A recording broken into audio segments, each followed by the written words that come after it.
joined by the England manager Gareth Southgate, and we're ready for your first question. I think custard cream. Wow, that's interesting. I thought I had you down as a digestive man, but custard cream is the one? Yeah, well, it was one of the harder questions I had to think about, really. Yeah. But, yeah, being the England manager means you've got to make choices and you've got to rule some things in and rule some things out. And I like biscuits with a little bit more than just the plain biscuit, something inside, something to excite you. So, yeah, custard creams would be where I'm at. Question, Gareth. It's from Lou Katie Farmer, and she asks, when you were first starting out, did you ever dare to dream you would one day manage England? Well, it was always my ambition to play for England, but not really my ambition to manage England until I was much older. So, how old were you? 10, 11, 9. So yeah, when I was your age, I started to watch England play on the television, and I started to dream that maybe one day I could be playing for England. And so that was always what I wanted to do. So when I actually played at Wembley for the first time for England and the national anthem was playing, that was something really, really special.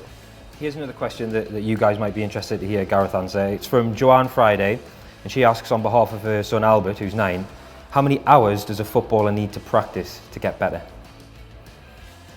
Wow. So quite a specific question, Yeah, but, yeah. You can see what it's getting at. Well, if you think about when did you start playing football? How old? 5. When I was 2. So when you could walk, when you were 4, when you were 5, and then you probably become a professional when you're 17, 18.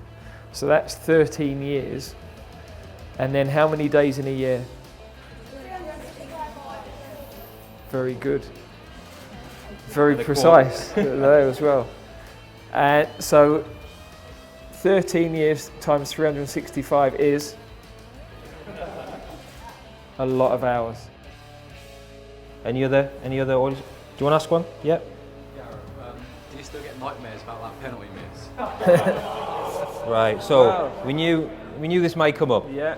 I have to say, I once asked Stuart Pearce how often he thought of Italia 90, Yeah. and he was very honest, and he said pretty much every day. So, Yeah. are you okay answering this one? Well, I've no choice really, have I? Not really.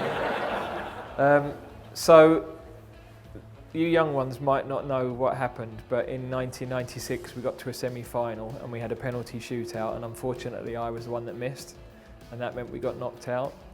And 1 or 2 people in this country have never forgotten it. For me, it was probably the lowest point of my professional career, because the whole country are waiting, we've got a chance to get to a final, and you're the one that makes the mistake in the end that costs the team. So then I had all the press outside my house, and for my family it was very difficult.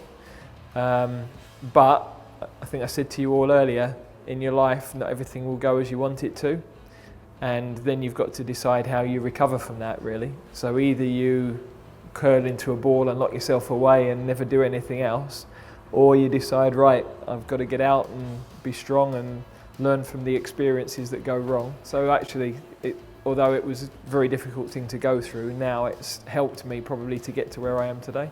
Mm-hmm. I've got a good question here from Facebook. It's from Alan Selden. He asks, the youth and women's squads are really excelling at the moment.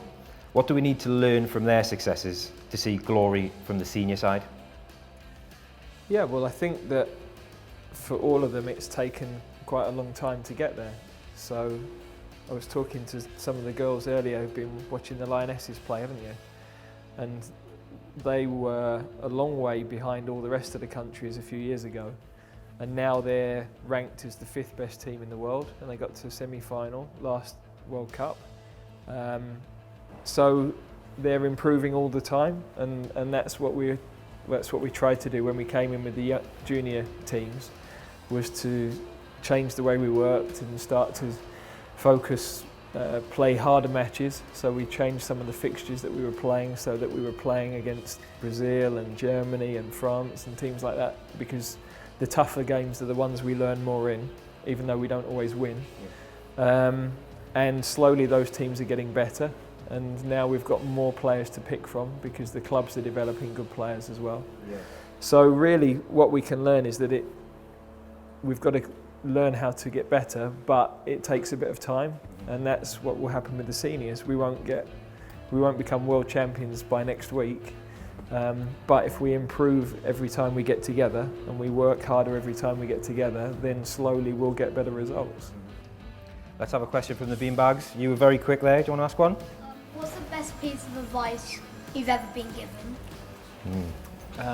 So I guess when I was younger, some of the professionals used to say that your career goes really quickly and you've got to really enjoy every moment of it.